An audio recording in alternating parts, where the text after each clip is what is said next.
आपकी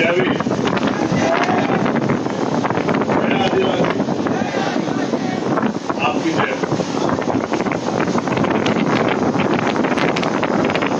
नंदुरबार ये जो संत गुलाम महाराज और अंबर सिंह महाराज जी की भक्ति है, जिन्होंने आदिवासियों में स्वच्छता और अंधविश्वास के जन जागृति का काम। मैं आज की सभा में उपस्थित मेरी दाहिनी बाजू पे के सामने वाली पंक्तियों में उपस्थित माताएं बहनें, छोटी बच्चियां, मेरे बाई बाजू के सामने उपस्थित नौजवान साथियों, जिम्मेदार इस संविधान के जागृति यात्रा आंदोलन के सिपाहियों, हमारे तमाम बुजुर्गों, मंच पर उपस्थित हमारे तमाम नेताओं, कार्यकर्ता पदाधिकारियों के सामने मुझे मौका मिला है अपनी बात को रखने का, तो मैं प्रयास करूंगा कि अपनी बात को अच्छा, मैंने सोचा जान हो रही, ड्रोन की आवाज से कंफ्यूजन हो गया। मैं अपनी बात को आपके सामने रखूंगा। साथियों, मेरी तबीयत भी थोड़ी नासाज, लेकिन मैंने वादा किया था संजू रेगड़े जी से, जो हमारे जिलाध्यक्ष हैं, कि मैं नंदुरबार जरूर आऊंगा। पिछले 3 दिन से मैं प्रयास कर रहा था कि ठीक हो जाऊं और आपके बीच में पहुंचूं, क्योंकि मैं समझता हूं कि इस प्रोग्राम को करने के लिए जो आयोजन, जो संसाधन, जो व्यवस्था की गई है, वो आपने अपनी मेहनत, खून पसीने की कमाई से की है। तो मेरा फर्ज बनता था कि किसी भी कीमत पे अगर मेरे अंदर सांस हो तो मैं वहां जरूर पहुंचूं। हो सकता है कि बात रखते हुए मुझे बीच बीच में रुकना पड़े, लेकिन मैं कोशिश करूंगा कि अपनी बात आपके बीच जरूर रखूं। ज्यादा से ज्यादा साथी शेयर करें। करुणा के सागर तथागत गौतम बुद्ध, संत शिरोमणि सतगुरु रविदास जी महाराज, भगवान वाल्मीकि महाराज, गुरु नानक देव, संत कबीर, गुरु घासीदास और सदियों सदियों में धरती पे जो भी महापुरुष जन्मे हैं, संत गुरु जन्मे, उनको नमन करते हुए इस देश में क्रांति सूर्य राष्ट्रपिता ज्योतिबा फूले जो महाराष्ट्र की धरती पे जन्मे, उनको नमन करते हुए छत्रपति साहू जी महाराज, छत्रपति शिवाजी महाराज, संत गाडगे जी महाराज, नारायण गुरु, पेरियर रामा स्वामी नायकर, पेरियर लल्ले यादव, भगवान बिरसा मुंडा, तांत्या भील, बाबू जगदेव प्रसाद कुशवाहा, जननायक कर्पूरी ठाकुर, सभी साथियों से विनती है ज्यादा से ज्यादा शेयर करें। माँ रमाबाई, माँ सावित्रीबाई फूले, माँ अवंती बक्का भाई लोधी, माँ झलकारी बाई, माँ फातिमा शेख, इस देश को आजादी दिलाने में बलिदान देने वाले शहीद आजम सरदार भगत सिंह, सरदार उधम सिंह, सरदार करतार सिंह सराबा, शहीद अशफाकुल्लाह खां, वीर अब्दुल हमीद और एक रहबर जिन्होंने इस देश में शोषित वर्ग की महिलाओं को तन ढकने का अधिकार दिलाया, टीपू सुल्तान जी को भी मैं नमन करता हूं। मैं नमन करता हूं विश्व रत्न डॉक्टर बाबा साहब भीमराव अंबेडकर, और मैं नमन करता हूं मान्यवर साहब श्री काशीराम। मैं आपको भी नमन करता हूं। मैं नमन करता हूं महाराष्ट्र की इस क्रांतिकारी भूमि को, जिसने पूरे देश को, दुनिया को अंबेडकरवाद आंदोलन को चलाने का जज्बा दिया। मैं गौरवान्वित होता हूं जब मैं आता हूं महाराष्ट्र की धरती पे, क्योंकि यहां हमारा इतिहास है, यहां भीमा कोरेगांव, यहां सत्य भूमि है, यहां संदेश भूमि है, यह बाबा साहब अम्बेडकर भी आए थे। इस धरती को मैं नमन करता हूं। साथियों, मैं अपनी बात को शुरू करने से पहले आज के प्रोग्राम को जिन्होंने ये आसान किया कि मैं यहां आ पाऊं और आपसे रूबरू हो पाऊं, अपनी बात रख पाऊं, उन सभी साथियों को भी मैं धन्यवाद देता हूं, जिसमें हमारे भीम आर्मी के प्रदेश अध्यक्ष माननीय सीताराम दंदावने जी भी है, जो पूरे प्रदेश में अपने साथियों के सहयोग से संविधान जागृति यात्रा लेके निकले हुए हैं।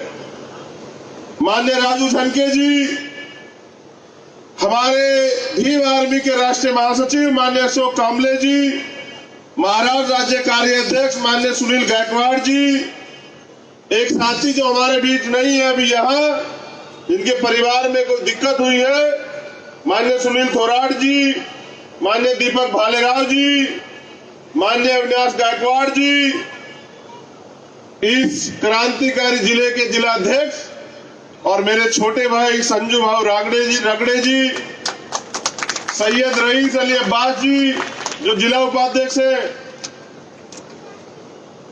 हमारे साथी प्राध्यापक कमलेश बेरसे जी,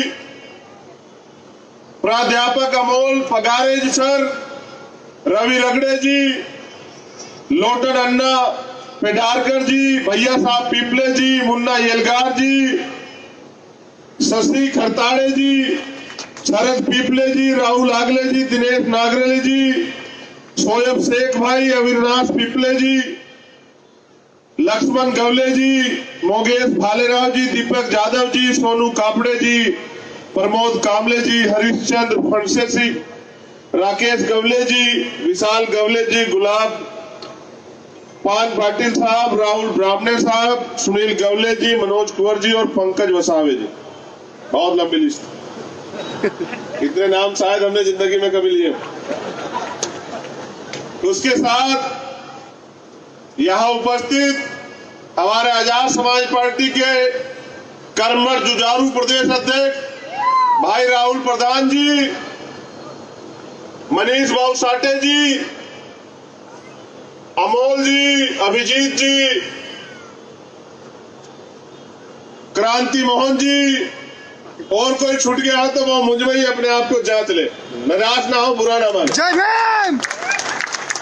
मैं आदिवासी सभ्यता संस्कृति को आगे बढ़ाने वाले आप तमाम बहनों को, बच्चियों को, माओ को, नौजवान साथियों को नमन करता हूं, प्रणाम करता हूं, नीला सलाम करता हूं। लेकिन अब जब सुनना चाहते हैं तो अब अच्छा है बुरा ये तो आप बाद में तय कीजिएगा, लेकिन गुलामों की कोई संस्कृति होती नहीं है। इस देश में अभी हम बहुजन समाज के लोग गुलाम हैं। ना तो गुलाम का कोई धर्म होता है, ना गुलाम की कोई संस्कृति होती है, ना ही गुलाम की कोई ताकत होती है। गुलाम गुलाम होता है। जितना जल्दी आप लोग इस बात को समझ जाओगे उतना बेहतर हो जाएगा। संस्कृति बहुत अच्छी बात है, क्योंकि हम प्रकृति को मानने वाले लोग हैं। मैं संस्कृति सभ्यता का सम्मान करता हूं, लेकिन ये जो बेटियां बहनें बैठी है ना, ये मेरे माथे का तिलक, ये मेरा सम्मान। इनका, इनकी रक्षा, सुरक्षा, अधिकार और इनको बराबरी का जीवन देना और इनके सम्मान की सुरक्षा और इनके हक अधिकारों के लिए प्राण का बलिदान करना, ये मेरा संकल्प, और मैं इसको जीवन के आखिरी समय तक निभाऊंगा। तो कभी खुशी हो हम संस्कृति के नजारे देख लें, सभी लेकिन साथी विश्वास ज़्यादा से ज़्यादा करो, शेयर करते रहे। तुम्हारे पैरों में चुभने वाले हर एक कांटे को निकालने का काम जो है हम लोग आने वाले समय में करेंगे, मेरा वादा इस मंच से। ये नंदुरबार जिला आदिवासी बहुल जिला, 70% आदिवासी लोग यहाँ रहते हैं। यहाँ आदिवासियों की अलग संस्कृति है। मुझे पूरा पन्ना दिया गया, मैं पढ़ के बोलता नहीं हूँ। लेकिन मुझे दिया गया, अब क्या करें, आदेश है तो मानना पड़ेगा। मुझे यह भी बताया गया था कि संबोधन में मुझे क्या कहना है। मेरा तो एक ही संबोधन है कि आपकी तकदीर बदलनी चाहिए, अब आपके दिन आने चाहिए, अब आपके बारे में बात होनी चाहिए और अब आपको आगे बढ़ना चाहिए। मेरा एक ही संबोधन। एक और गजब की बात मुझे यहाँ बताई गई जो भारत में कहीं नहीं होती है कि पिछले 3 साल में नंदुरबार जिले में रावण जलाना बंद हो गया। ये मुझे आज ही पता लगा। लेकिन यहाँ ये भारत है, अनेक जाति धर्म में बटा हुआ भारत, अनेक सभ्यता और संस्कृतियों में बटा हुआ भारत। दूसरे लोगों को लगता है एकजुट है, लेकिन वास्तविकता में अंदर से बहुत टकराव। और बाबा साहब के सपने को पूरा करते, बाबा साहब के दिखाए रास्ते पे चलते हम इसको ताकतवर बनाएंगे, एकजुट करेंगे इस भारत को, मजबूत भारत, प्रबुद्ध भारत हम लोग बनाने का काम करेंगे। तो कहीं रावण जलाया जाता है, कहीं रावण नहीं जलाया जाता है, ये भी मुझे यहाँ आके जानने को मिला। मैं 2-3 मांगों में भी मीडिया के लोग यहाँ बैठे हैं, महत्वपूर्ण तरीके से रख देता हूं क्योंकि मेरे भाषण के बीच वो दब ना जाए कि भीमा कोरेगांव में दलित और सामाजिक कार्यकर्ताओं को गलत धाराएं लगाकर उनको जेलों में डाला गया, उनको रिहा करना चाहिए। सरकार से हमारी मांग भी है। मांग इसलिए भी है क्योंकि पिछली सरकार ने उनको जेल में डाला था। हमें सरकार से उम्मीद थी कि ये पिछली सरकार जैसा काम नहीं करेगी। ये पिछली सरकार ने जो गलत बहुजन समाज के लोगों के साथ किया, दलितों के साथ, मुसलमानों के साथ, सिख के साथ, जैन के साथ, उससे बचने का काम करेगी।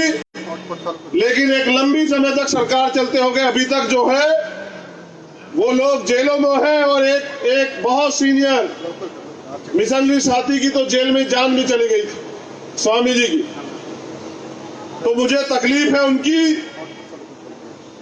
और मेरा ये प्रयास रहेगा कि सरकार से सिर्फ मांगे नहीं, हम सरकार के खिलाफ, अगर सरकार हमारी मांग नहीं सुनेगी, क्योंकि बहुत दिन हो गए हम लोग हाथ फैलाते हुए मांगते हुए और मांगने सिर्फ भीख मिलती है, तो हम सरकार के खिलाफ आंदोलन करने का काम करेंगे, अपने लोगों को रिहा कराने का काम करेंगे। अभी तक सरकार से हम उम्मीद कर रहे थे। एक और होती जा रही है, ये बताने के लिए मैं आज नंदुरबार में आपके बीच में। एक और मांग यहाँ बड़े पैमाने पर है कि शिक्षक दिवस जो है वो 28 सभी सम्मानित साथियों से रिक्वेस्ट है ज्यादा से ज्यादा जल्द से जल्द शेयर करें। 28 नवंबर को महात्मा ज्योतिबा फूले जी की स्मृति दिवस पे मनाना चाहिए। अब ये आपके जो तमाम चीजें थी मैंने आपके बीच रख दी। कैलाश जी भी हमारे बीच है, मैं उनको देख नहीं पाया था, नाराज मत होइएगा। साथियों, मैं ज्यादा समय नहीं लूंगा, लेकिन मुझे आपसे बात करनी। मैं समझता हूं इस सभा को देख के कि यहाँ माताएं बहनें जो महिलाएं हैं वो ज्यादा तैयार नहीं की हुई है भी आंदोलन में। नौजवान साथी और जिम्मेदार लोग तो भीम आर्मी के आंदोलन से तैयार हो गए। मेरी बाईं बाजू पे जो बड़े पैमाने पे लोग बैठे उनको देख के लगता है, मेरी दाई बाजू पे जो महिलाएं, बच्चियां, बहनें बैठी हैं उनकी संख्या को देख के लगता है कि अभी महिलाएं आंदोलन में यहां सक्रिय नहीं हुई।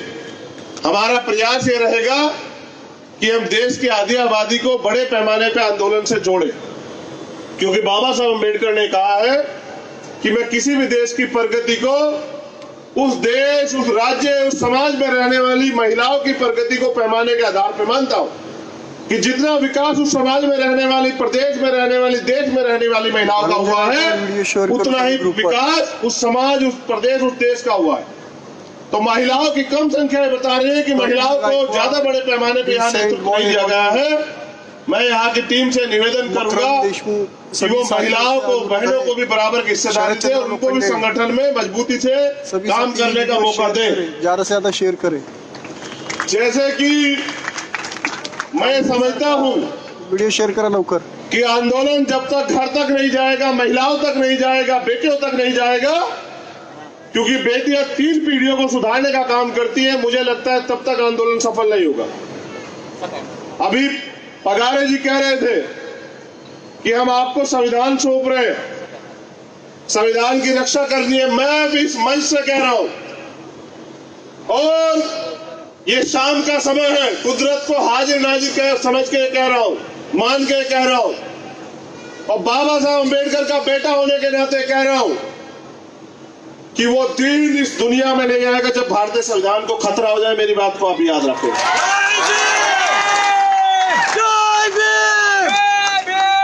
वो व्यक्ति नहीं जन्मा जो बाबा साहब अम्बेडकर की हमारे होते दोबारा हत्या कर दे, क्योंकि बाबा साहब अम्बेडकर ने कहा था कि मेरे जाने के बाद मुझे मरा हुआ मत समझना, जब तक संविधान जिंदा है मैं जिंदा हूं। तो कोई अगर हमारे बाप की हत्या करने का काम करेगा तो उसकी अगली 7 पीढ़ियों को भी हम बताने का काम करेंगे कि हम अपने बाप की रक्षा के लिए क्या कर सकते हैं। इसलिए मैंने कहा कि आपके पास उदाहरण है, भीमा कोरेगांव, विजय स्तंभ, 1 जनवरी, ये हम पे उदाहरण है, और ये उन पे भी उदाहरण है कि हम अपने अधिकारों और मान सम्मान की लड़ाई के लिए कहां तक जा सकते हैं। हम पे उदाहरण है 2 अप्रैल, जब हमने इस भारत को बताया था कि हम अपने अधिकारों की सुरक्षा के लिए इस भारत का चक्का जाम कर सकते हैं, और हमने करके भी दिखाया। न उससे पहले कभी किसी पे हुआ और न हमारे बिना कभी भविष्य में किसी पे होगा। ये भी इस बात का जो है प्रमाण है। साथियों, बाबा साहब अम्बेडकर के बहुत से सपने थे। मैं समझता हूं कि उनका सपना यह भी था कि सामाजिक परिवर्तन होना चाहिए, लेकिन मैं आपसे पूछना चाहता हूं कि बिना शक्ति आपके हाथ में आए सामाजिक परिवर्तन होगा कैसे? जो लोग जाति व्यवस्था को पालने वाले लोग हैं, जो जाति के हिसाब से जो व्यवस्था का निर्माण करने वाले लोग हैं, जिसमें पैदा होते ही कोई व्यक्ति अछूत नीच हो जाता है और पैदा होते ही कोई व्यक्ति बिना कर्म के सर्वश्रेष्ठ हो जाता है, वो लोग इस देश में बाबा साहब अम्बेडकर जो चाहते थे कि जाति विहीन समाज बने, वो बाबा साहब के सपने को क्यों पूरा होने देंगे अगर उनको पता लग जाए कि ये लोग आगे बढ़ के जाति व्यवस्था खत्म करने की तरफ बढ़ रहे हैं। वो बिना कर्म करे सर्वश्रेष्ठ बनने का खिताब जो अपने माथे पे लिए बैठे हैं, साथियों वो इस बात को कभी नहीं होने। नौजवान साथियों, ये आज के वक्त की मांग है कि अगर आप भारतीय संविधान की रक्षा करना चाहते हैं, अपने अधिकारों को, अपने मान स्वाभिमान सम्मान की रक्षा करना चाहते हैं, स्वाभिमान की लड़ाई लड़ना चाहते हैं, तो आपको अपने कंधों पे इसका भार लेना पड़ेगा। आपको इस आंदोलन में भागीदारी करनी पड़ेगी। आपको इस आंदोलन को अपने खून से सींचना पड़ेगा। आपको इस आंदोलन के लिए कुर्बान होने के लिए तैयार रहना पड़ेगा। अगर आप इस आंदोलन को आगे बढ़ाने के लिए तैयार हो जाएंगे तो जैसा मैंने कहा कि इतिहास गवाह है कि बहुजन समाज के लोगों ने कभी पीठ नहीं दिखाई है इस देश में, कभी पीठ नहीं दिखाई है। हमने 2 अप्रैल के दिन सीने पे गोलियां खाई थी। आप चेक कराना, किसी भी साथी को गोली कमर पे नहीं लगी थी। हम भारत, इस भारत को में जन्मे हुए लोग, ये भारत हमारा देश है। बाबा साहब अम्बेडकर ने कहा हम प्रथम और अंत्य भारतीय हैं। आज भी हम इस बात को मानते हैं, लेकिन मुझे जरूरी बात जो आपसे कहनी है कि बाबा साहब अम्बेडकर जिस भारतीय होने की बात कह रहे हैं, उस भारतीय होने जैसे अधिकार आज भी आजाद भारत के 71 साल के लोकतंत्र में हमें नहीं मिले। हमने तमाम दलों, संगठनों, पार्टियों, उनके मैनिफेस्टो, उनके झूठे दाव जमूलों पे भरोसा किया। अंत इस देश के SC, ST, OBC, माइनॉरिटी समाज के लोग हिस्से में गुलामी के अलावा, अपमान के अलावा, तिरस्कार के अलावा, दंगों के अलावा, अन्य अत्याचार के अलावा आया क्या? आज भी भारतीय संविधान में दिए प्रदत्त अधिकार पूर्ण रूप से लागू नहीं हुए। लागू इसलिए नहीं हुए क्योंकि भारतीय संविधान को लागू करवाते समय बाबा साहब अम्बेडकर ने कहा था शेयर करते कि संविधान चाहे कितना भी अच्छा क्यों ना हो, ग्रुप सभी पे साथ ही शेयर करते अगर उन्हें चलाने वाले हाथ अच्छे नहीं है, उनकी नीयत अच्छी नहीं है, उनकी नीति अच्छी नहीं है, तो अंत संविधान बुरा साबित हो। और संविधान चाहे कितना भी बुरा हो, अगर उसे चलाने वाले हाथ अच्छे हैं, उनकी नीति अच्छी है, उनकी नीयत अच्छी है, तो अंत संविधान अच्छा साबित होगा। लेकिन आज जो मैंने कभी नहीं दोहराया, ना मैंने कभी कहा, लेकिन अपनी पीड़ा अगर आपसे नहीं कहूंगा तो कहूंगा किससे?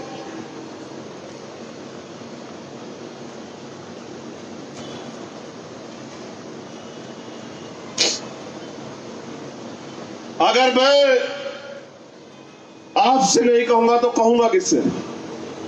मैंने आजाद भारत का इतिहास पढ़ा, मैंने गुलाम भारत का इतिहास पढ़ा, मैंने समय समय पर जन्मे संतों गुरुओं महापुरुषों को पढ़ा, मैंने इस देश में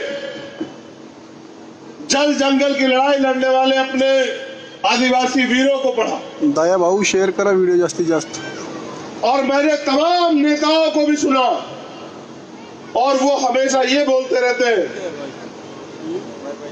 बाबा साहब ने ये किया, मान्यवर काशीराम साहब ने ये किया, अन्ना भाऊ साठे ने ये किया, दाभोलकर जी ने ये किया, राष्ट्रपिता ज्योतिबा फूले ने ये किया, छत्रपति साहू जी महाराज ने ये किया।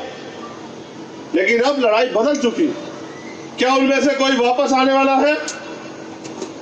मैं जो आपने मेरे सामने लोग बैठे उनसे पूछना चाहता हूं, क्या इन महापुरुषों से में से कोई महापुरुष वापस आने वाला है धरती में?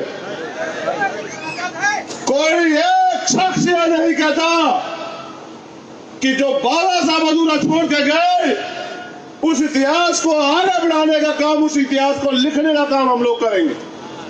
कोई एक शख्स नहीं कहता, सब ये कहते बाबा साहब करके गए। मैं आपसे कहना चाहता हूं कि हमने पिछले 6 साल में अब आकलन करके देखो।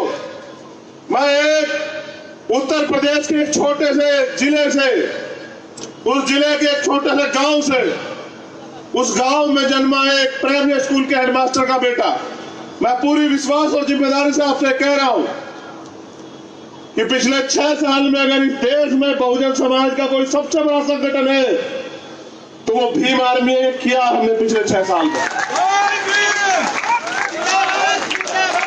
पूरे 6 साल में 7 साल नहीं लगाए, 6 साल में मैंने छुटमलपुर की उस गली से लेके और टाइम्स मैगजीन तक का सफर वो किया है आप सब लोगों के सहयोग से। ये किया है भीम आर्मी ने पिछले 6 साल में। 2 अप्रैल जैसा आंदोलन जिसको किसने सोचा भी नहीं था। पहले आंदोलन होते थे, सत्याग्रह होते थे, लोग जाते थे, बैठ जाते थे, लाठियां लगती थी, गोलियां चलती थी, जवाब नहीं देते थे। पिछले 6 साल में जो आजादी के 60 साल में नहीं हुआ, वो अपने महापुरुषों की प्रेरणा से 2 अप्रैल जैसा ऐतिहासिक भारत बंद हुआ। ये आपकी जीत।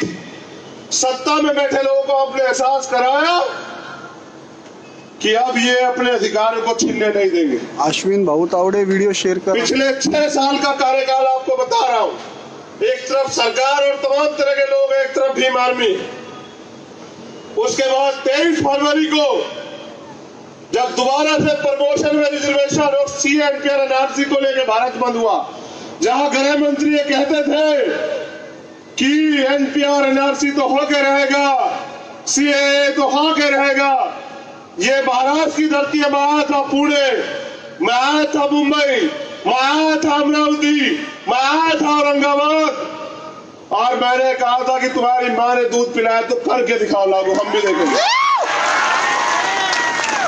आप गवाह है कि 23 फरवरी को भारत बंद किया हमने, और इस सरकार ने उस पूरे डिस्कोर्स को बदलने के लिए दिल्ली में दंगे कराए। जो केंद्र की सरकार है। मैं बात आपसे क्यों कह रहा हूं कि हमने अपनी ताकत का पैमाना सामाजिक रूप से दिखाया कि हम क्या कर सकते हैं। जब इस देश का मुसलमान भाई अपने आप को अकेला महसूस कर रहा था, जब CNPR जैसा कानून आया, तब भीम आर्मी के लोग जामा मस्जिद के ऐतिहासिक सीढ़ियों में खड़े होकर ऐलान कर रहे थे कि ये मुल्क हमारा है, हम इसमें भाईचारा टूटने नहीं देंगे। मैं खुद 27 दिन जेल में रहा, खूब लाठियां खाई, लेकिन मैंने कहा कि बाबा साहब अम्बेडकर ने कहा कि हम प्रथम और अंत्य भारतीय हैं, ये मुल्क हमारा है। और इस मुल्क की मिट्टी में जब आप आजादी का आंदोलन उठा के देखोगे तो आपको पता लगेगा कि सिर्फ RSS के लोगों को छोड़ के हर जाति मजहब धर्म के संगठन के लोगों ने बलिदान दिया, तब आजादी मिली। लेकिन गुलामों को तो आजादी मिली, लेकिन गुलामों के जो गुलाम, दोहरे गुलाम इस देश में थे, जिनको बाबा Saheb Ambedkar schedule caste, schedule tribe, backward, converted minority, इस समाज के लोग कहते थे, उनको आजादी आज भी नहीं मिली। ना वो अपनी मर्जी से कहीं जा सकते हैं, ना कहीं आ सकते हैं, ना ही अपनी बात को रख सकते हैं। लोकतंत्र में आंदोलन विरोध हमारा संवैधानिक अधिकार है। आज यहां एक सभा करने का प्रयास किया तो हमारे छोटे भाई ये संजू रगड़े के खिलाफ जो है ये एक नोटिस दे दिया। अब मैं ये समझता हूं कि जिनके मुखिया के खिलाफ सैकड़ों मुकदमे हो, उनके अगर जिला अध्यक्ष पे नोटिस आ जाए तो उसको घबराना नहीं चाहिए, उसको खुश होना चाहिए, क्योंकि एक क्रांतिकारी के लिए मुकदमा और हथकड़ियां गहने होते हैं, स्टार होते हैं, सितारे। हम तो सबसे कहते हैं कि वो कानून बनाओ जो कानून हमारी एक दिन एक घंटे में हत्या कर दे। अगर हम 10 साल जिए तो बाबा साहब अम्बेडकर के सपने को पूरा करके दिखाएंगे। इस देश में बहुजन समाज का राज लाके दिखाएंगे। हम दिन रात घर गली मोहल्ला तालुका विधानसभा ब्लॉक जिला प्रदेश मेहनत करेंगे और उसी कड़ी में आज मैं आपके बीच। साथियों, हालात बहुत अच्छे नहीं। इस देश के दलित समाज के लोग अन्याय अत्याचार जुल्म जाति अपमान के शिकार हो रहे हैं। उनके साथ पिछड़े वर्ग के लोग जातिगत जनगणना, कहीं उनको तो इतनी मान्यता नहीं, कहीं उनको 27 में से 14% आरक्षण देते हैं, कहीं 12% देते हैं, कहीं वो आंदोलन कर रहे हैं। जैसे राजस्थान में गुर्जर समाज के लोगों ने आंदोलन किया, 74 लोग एक दिन गोली मार दी गई। इस तरह से पिछड़े वर्ग के लोग अपनी हिस्सेदारी के लिए परेशान है। आदिवासी समाज के लोग तरक्की के लिए, अपने हक के लिए लड़ते रहते हैं। तमाम तरह के आरोप लगा के उनको नक्सली, माओवादी, पता नहीं क्या क्या क्या उनकी लाशें बिछाई जाती है। जो जमीन वो तैयार करते हैं, उस जमीन को किसी भी सरकार के लोग हो पूंजीपतियों के हवाले कर देते हैं। उनकी जमीन उनसे छीन लेते हैं, विरोध करने में गोलियां देते हैं, तमाम घर उजाड़ देते हैं। इस देश का मुसलमान जो जब भी पलटने का काम करता है वो दंगे का शिकार हो जाता है।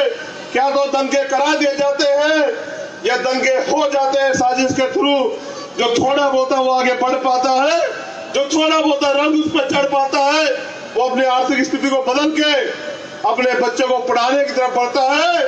वो दंगे वो सारा रंग उसका उतार देते हैं। मैं बात इसलिए कर रहा हूं कि देश का बहुजन समाज आज भी गुलाम है, बेबस है, लाचार है और वो गुलामी की बेड़ियां काटना चाहता है। अगर वो काटना चाहते हैं तो भीम आर्मी तैयार है। अगर आप साथ खड़े हो जाओगे तो जहां आपका पसीना पड़ेगा वहां खून देने का काम करेगी भीम आर्मी। और ये हम कहते नहीं, हमने करके भी दिखा है। आप जानते हैं, चाहे हाथरस का मामला हो, उन्नाव का मामला हो, कानपुर का मामला हो, आगरा का मामला हो, चाहे पुणे का मामला हो, चाहे मुंबई का मामला हो, चाहे नीमच का मामला हो, चाहे नेमावर का मामला हो, चाहे छत्तीसगढ़ का मामला हो, चाहे उड़ीसा का मामला हो, चाहे हिमाचल का मामला हो, कोई ऐसी जगह नहीं जो भीम आर्मी के काम से आकर्षित गौरवान्वित नहीं हो रही। मैं आपसे मदद मांगने आया। नंदुरबार मैं पहली बार आया हूं, आखिरी बार नहीं आया। और मैं सूरत के रास्ते आया, मैं उतरा सूरत में हूं, सूरत के रास्ते में नंदुरबार आया, लेकिन मैं नंदुरबार से खाली हाथ नहीं जाऊंगा। आपने तमाम लोग देखे, इस आंदोलन को चलाने में हो सकता है कल मेरी जान चली जाए, कल मैं किसी साजिश का शिकार हो जाऊं, लेकिन ये आंदोलन रुकेगा नहीं। इस आंदोलन को चलाने वाले हजारों लोग पूरे देश में तैयार हो चुके हैं, जो फांसी तो फंदा तो हंसते हंसते चूम सकते हैं, लेकिन गुलामी स्वीकार नहीं करें, बिल्कुल नहीं करेंगे। जो लाइव वीडियो टुकड़ों में बांट के जो भाईचारा खत्म करके हमें बांट के जो राज किया जा रहा है, जो इस लड़ाई को ज्यादा दिन तक अधूरी नहीं छोड़ेंगे, भाईचारा बनाएंगे, एकजुटता बनाएंगे और अपने हाथ में राजनीतिक शक्ति लेंगे। देखो ये लोकतंत्र, ये बुनियादी बात है, इस पे गौर करना। आपको कभी कभी एहसास होता होगा, अखबार में खबर छपती है कि गरीब रिक्शा चलाने वाले का बेटा आईएएस बना, आईपीएस बना। लोग देखते हैं ये कैसे हो गया। अरे भाई, लोकतंत्र है, राइट्स है, हर व्यक्ति पढ़ता है, मेहनत करता आगे निकल जाएगा, तो चौंकने क्या बात है? चौंकने की बात इसलिए है, मैं इस बात को पूरी करूंगा कि हम एहसास करते हैं, हमें पता लगता है कि भाई एक गरीब आदमी विधायक एमपी बना, या तुम्हारे यहाँ पता नहीं क्या कहते हैं, हमारे यहाँ प्रधान सरपंच भी कहते हैं, और भी पता नहीं मेयर भी कहते हैं, चेयरमैन भी कहते हैं। तो मैं समझता हूं कि कोई गरीब आदमी बनते तो लोग ऐसे देखते हैं जैसे क्या हो गया, क्योंकि वास्तविकता में वो लोकतंत्र का मतलब नहीं समझे।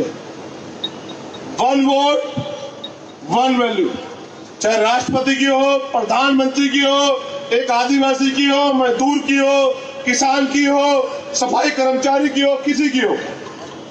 और वोट का अधिकार हम सब लोगों के पास है जो 18 साल के हो चुके हैं। हम तय करते हैं कि हमारे क्षेत्र से कौन आगे बढ़ेगा। लेकिन चूंकि एक माहौल बनाया गया है, वो डर का माहौल, वो झूठ का माहौल, वो पैसे की खरीदारी का माहौल, कि हर आदमी लोकतंत्र को ये समझता है कि पैसे वाला ये आदमी आगे बढ़ेगा। मैं माननीय काशीराम साहब को गुरु मानने वाला व्यक्ति, जिनके नेतृत्व में एक जूते काटने वाला, एक रिक्शा चलाने वाला, एक बर्तन बनाने वाला, एक झाड़ू लगाने वाला, एक किसान परिवार का व्यक्ति भी एमपी एमएलए बना। मैंने बाबा साहब अम्बेडकर की भावनाओं को, उनके दर्द को, उनके दुख को समझा। मैंने तय किया अपने साथियों की मदद से कि आने वाले लोकतंत्र में एक गरीब का बेटा भी आगे बढ़ेगा। इसका बंदोबस्त हम लोग करने के लिए जा रहे हैं। उसके लिए जरूरत है तो उस समाज को तैयार करने की, जो थोड़े से लालच में अपनी वोट को एक दिन की बात सोच के किसी और के हाथ में देता है। हमारे नेता कहते थे कि वोट की सुरक्षा बहन बेटी की रक्षा की तरह करनी है। तो जिस दिन आप वोट की वैल्यू को समझ जाओगे कि वोट कोई ऐसी चीज नहीं है कि वोट आपको किसी को फेंक देनी है, भावना में आके, प्रलोभन में आके, लालच में आके, पैसे में आके देनी है। जिस दिन आप ये बात समझ जाओगे कि आपको वोट का चयन अच्छे व्यक्ति को, अपने बीच के व्यक्ति को आगे बढ़ाने के लिए करना है, जो आपकी समस्याओं से रूबरू हो, तो मैं विश्वास के साथ कहता हूं कि उस दिन आपके दिन बदल जाएंगे। अभी यहाँ नौकरी आती है, रोजगार आते हैं, तमाम तरह के वो होते हैं, और मैंने तो ये भी देखा महाराष्ट्र में पिछली सरकार में और इसमें भी कि इनकी मेट्रो बनाए या मॉल बनाए, वो गरीबों की झोपड़ियों के ऊपर से ही बनते हैं। ऐसा सिस्टम बना लिया है कि गरीबों को निकालना है शहर से, वो गरीब उनको गंदगी नजर आते हैं। मैं ये कह रहा हूं कि जिस दिन वो गरीब अपनी वोट की वैल्यू समझ गया, ये सियासत में बैठे हुए राजा महाराजा ये धूल चाटते नजर आएंगे। आपको मेरी बात को याद रखना। जिस दिन आपने तय कर लिया कि अपने वोट को बेचना नहीं है, अपने वोट को फेंकना नहीं, एक जिम्मेदार आदमी के हाथ में सौंपना है।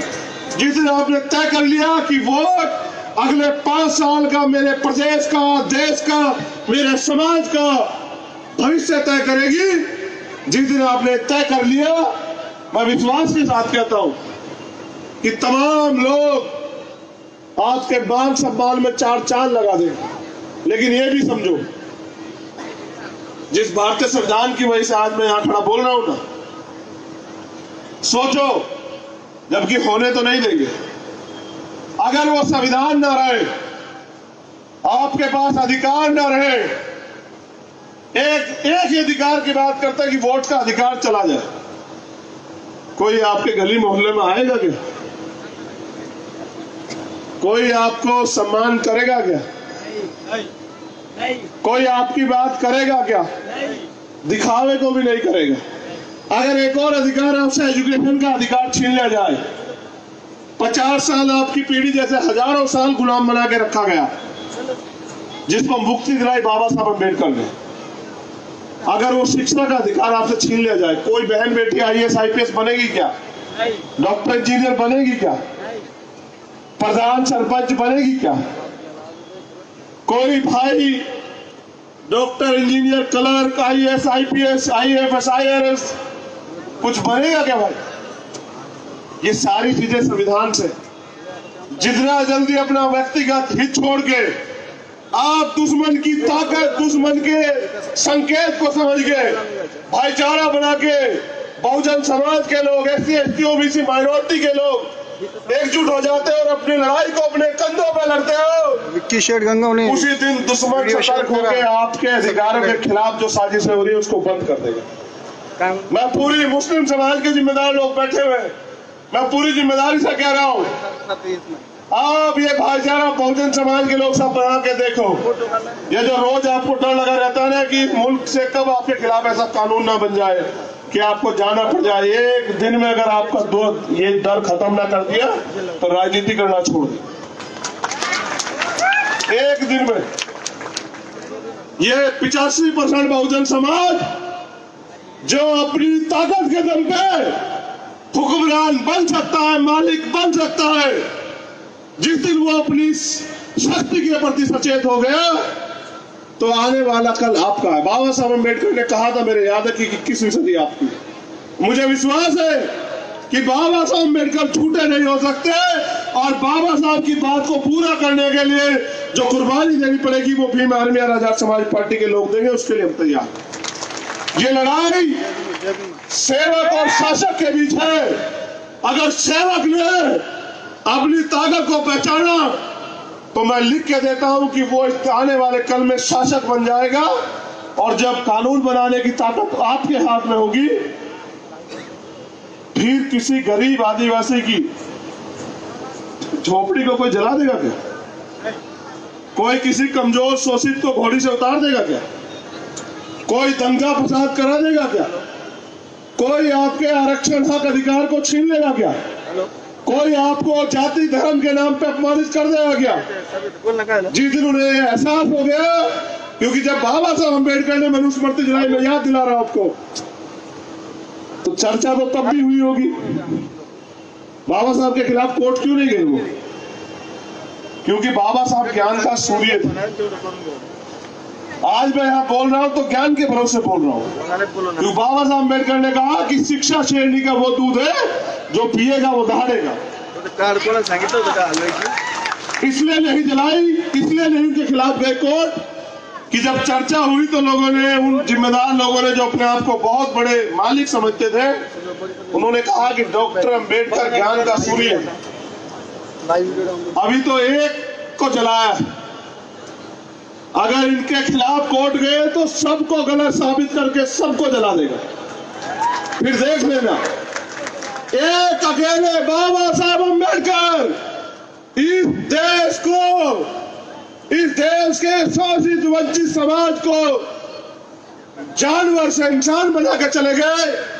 बाबा साहब अम्बेडकर के इतने बच्चे क्या उनका अधूरा सपना पूरा नहीं कर सकते? आप नंदुरबार में हजारों की संख्या में बैठे, आप जानते हैं, जो मैंने दिल्ली में जब एक गुरु घर तोड़ दिया गया तो मैंने आंदोलन किया, 5 लाख लोग थे।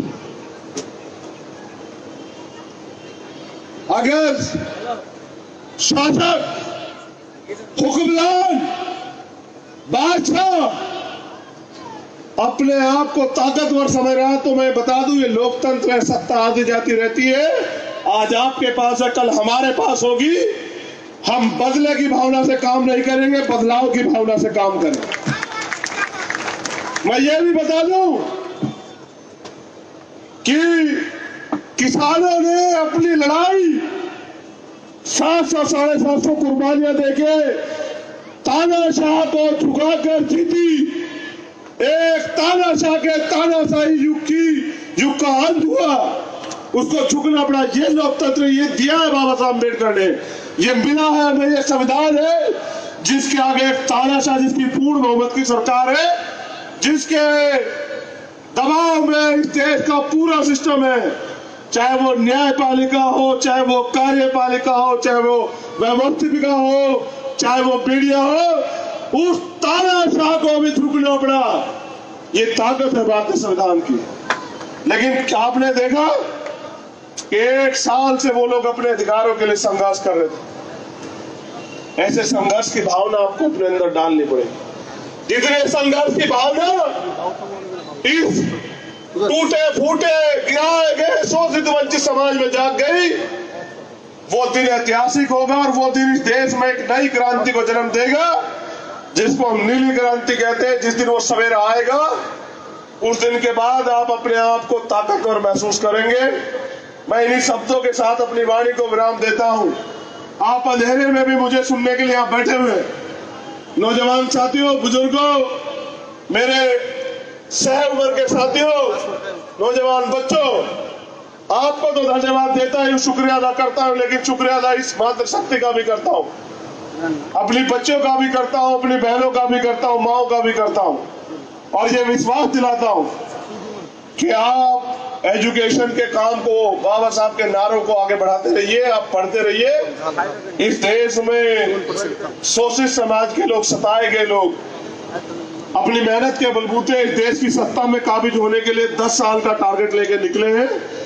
10 साल के अंदर इस देश में दिल्ली की कुर्सी पे बहुजन समाज के व्यक्ति को स्थापित करना ये लक्ष्य है, और जब तक ये लक्ष्य पूरा नहीं होता तब तक हम लोग चैन की नींद नहीं सोएंगे। इस संकल्प के साथ नंदुरबार की धरती से अलविदा लेता हूं, और ये विश्वास भी लेता हूं कि अगली बार जब नंदुरबार आऊंगा तो आपकी ताकत आज की ताकत से 10 गुना होगी, 20 गुना होगी, 50 गुना होगी। लेकिन एक और खुशी भी इस बात की है कि वाह रे बाबा साहब, कमाल कर दिया। एहसास नहीं था आपकी विचारधारा में इतनी बड़ी ताकत है कि एक गांव से निकले हुए एक बेटे को सुनने के लिए महाराष्ट्र जैसे प्रदेश में इतने लोग अपना दिल थाम के बैठेंगे। बहुत बहुत आभार बाबा साहब, बहुत बहुत धन्यवाद आपका। और यहाँ के आयोजक टीम का धन्यवाद,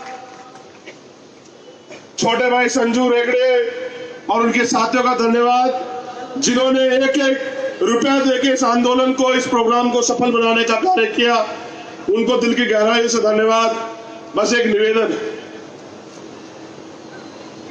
मेहनत करने की जरूरत है, समय कम है, काम ज्यादा है। जैसे हम लोग घर छोड़ के निकले, आप भी निकलिए। बस ये अपने से सवाल कीजिएगा आज कि बाबा साहब आपने तो हमें इतना कुछ दिया, हमने आपको क्या दिया। ये सवाल आप कीजिए, और इस सवाल से जो जवाब आपको मिले, अगर आपको जवाब मिले कि नहीं हमें कुछ करना नहीं है, तो मत कीजिए। अगर आपको जवाब मिले कि बाबा साहब ने हमारे लिए अपने 4-4 बच्चे कुर्बान किए, अपना जीवन कुर्बान कर दिया, अपनी खुशियां कुर्बान कर दी, और रोते रोते इस दुनिया से चले गए, उन बाबा साहब के लिए हमें भी कुछ कर्ज उतारना है। तो भीम आर्मी आजाद समाज पार्टी के इस आंदोलन में सामाजिक परिवर्तन, आर्थिक मुक्ति, स्वाभिमान, सम्मान के इस आंदोलन में जुड़िए और उसे ताकतवर बनाइए, और फिर देखिए, फील पावर। बहुत बहुत धन्यवाद। जय भीम।